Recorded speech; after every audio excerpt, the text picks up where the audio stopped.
Welcome to Quicklet, where we break down the most important what-ifs of our time. If you're into facts that feel like fiction and fiction that feels a little too real, you're in the right place. So hit that subscribe button, because we're diving into something intense today. Let's say the unthinkable happens. The world wakes up tomorrow. And World War III has begun. Missiles are launched. Power grids go down. Global alliances crack like glass. Now pause. In that moment, where would you be? And more importantly, where would you be safe? This isn't a doomsday fantasy. With the rise of AI-controlled weapons, global tension over resources, and new conflicts in Eastern Europe, Taiwan, and the Middle East, many experts say the conditions are already simmering. But let's break it down, piece by piece, based on geography, military targets, political neutrality, and survivability. The first thing to understand is that a global war in the 21st century doesn't look like the past. It's not just bombs and tanks anymore. It's cyber warfare, economic collapse, propaganda, and precision strikes. Cities might go dark without a single missile being fired. So, where do you not want to be? Unfortunately, major cities are target number one. Think New York, London, Beijing, Washington, Moscow. These are hubs of finance, politics, and military command. In a worst-case scenario, they could be the first hit, or the first to panic. Next are countries tied to major alliances, especially NATO or those with nuclear capabilities. If you're in the US, UK, Russia, France, or China, you're likely sitting on a strategic target. Even bases in Japan, South Korea, and Germany would be in the danger zone. So, where is safe? Let's explore 5 potential safe havens, places experts say might survive the chaos. First up, Switzerland. This isn't a surprise.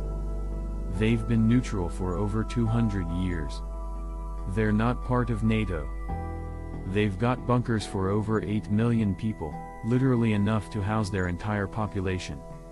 And with mountains shielding them and strict border controls, Switzerland is built for survival. Second, New Zealand. It's remote. It's stable.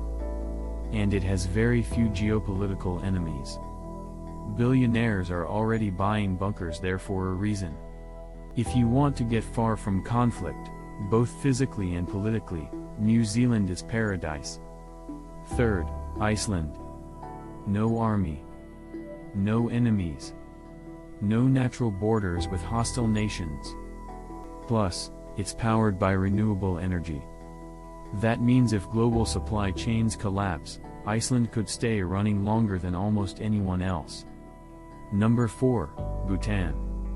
Yes, you heard that right. Nestled in the Himalayas, Bhutan stays out of global politics, focuses on sustainability, and avoids conflict.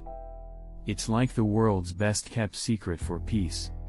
And number 5, Argentina or Chile, specifically Patagonia. If the Northern Hemisphere becomes the main war zone, heading south might be your safest bet. Patagonia is vast, underpopulated, and far from global targets. It's also self-reliant when it comes to food and water, 2 things that become critical in any global crisis. But let's bring this closer to home. You might not be able to fly to New Zealand tomorrow. So what can you do now?